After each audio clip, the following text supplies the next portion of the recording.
रुकने असेंबली भोपालापल्ली जी वेंकट रमना रेड्डी ने कहा है कि मरकजी हुकूमत की तरफ से अपनाई गई किसान मुखालिफ पॉलिसियों से किसानों को परेशान नहीं होना चाहिए। रुकने असेंबली जी वेंकट रमना रेड्डी ने एमएलए कैंप ऑफिस में मुनक़दा प्रेस कॉन्फ्रेंस से खिताब करते हुए इन ख्यालात का इजहार किया। उन्होंने किसानों को मशवरा दिया है कि वो धान, मकई, कपास, मिर्च और दाल के साथ साथ जवार और सूरजमुखी जैसे मुतबादल फसलों की भी काश्त करें ताकि किसान मरकजी हुकूमत की मुखालिफ किसान पॉलिसियों से नुकसान उठाने से महफूज रह सकें। उन्होंने रियासत तेलंगाना में उगाई जाने वाली धान की फसलों की खरीदी के मामले में मरकज में बरसर इख्तिदार बीजेपी हुकूमत के रवैये पर अपनी शदीद रद्द अमल का इजहार किया। इस मौके पर मुकामी टीआरएस कायदीन भी मौजूद थे।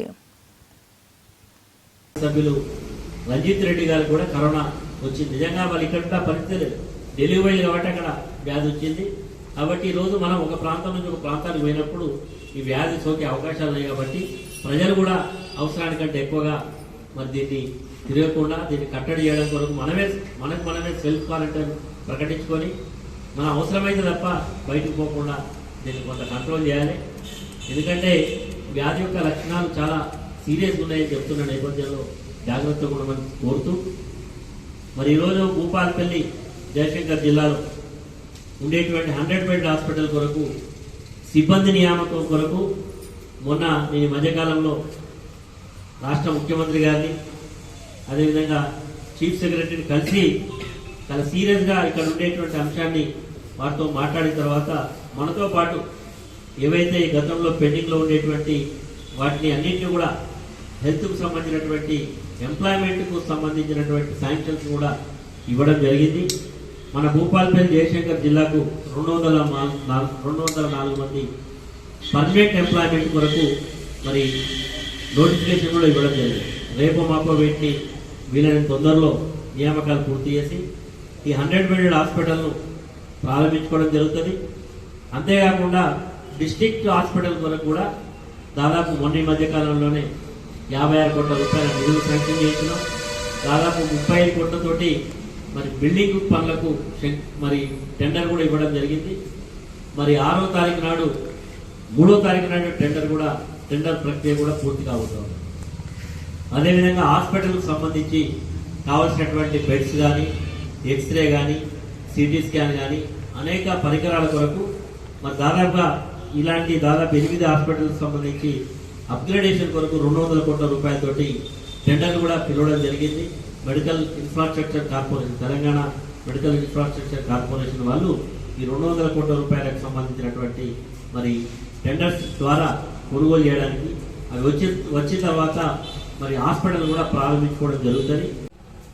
సోకాల్డ్ జర్నలిస్ట్గా నిన్న మొన్నటి వరకు చలామణినటువంటి తీర్మాన్ మల్లన్న ఎలియాస్ చింతపండు నవీన్ నిజంగా రాజకీయాలు రావాలనుకుంటే డైరెక్ట్ వచ్చి ఒక రాజకీయ పార్టీ చేయడం వల్ల నా రాజకీయ పార్టీ నా విధానం నా సిద్ధాంతం నేను కానీ ఓ న్యూస్ ఛానల్ని పెట్టి ఒక కథ పెట్టి సమస్య లేనట్టుగా వ్యక్తిగత ఆరోపణలు చేయడం,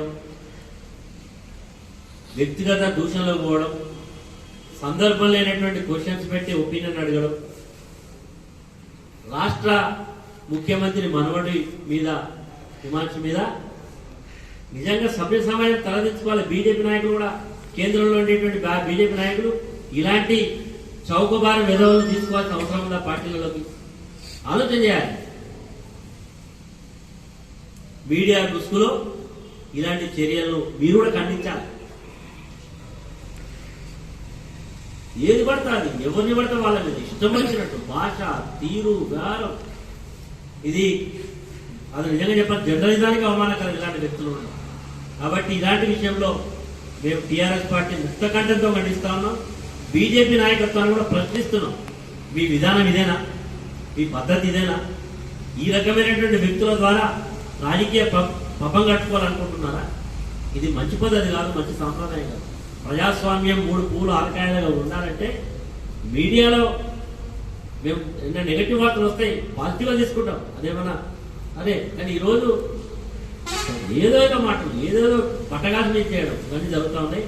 చింతపండు నవీన్ ఎలియాస్ ఈయన ఇప్పటికైనా నీ యొక్క విధానాలు మార్చుకో, లేకపోతే మాత్రం ప్రజలు ఖచ్చితంగా గుణపాఠం చెప్తారు।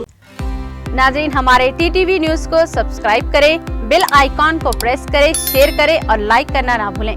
और किसी भी एडवर्टाइजमेंट के लिए हमारे इस नंबर पर कांटेक्ट करें। हमारा नंबर है 9550102020 पर।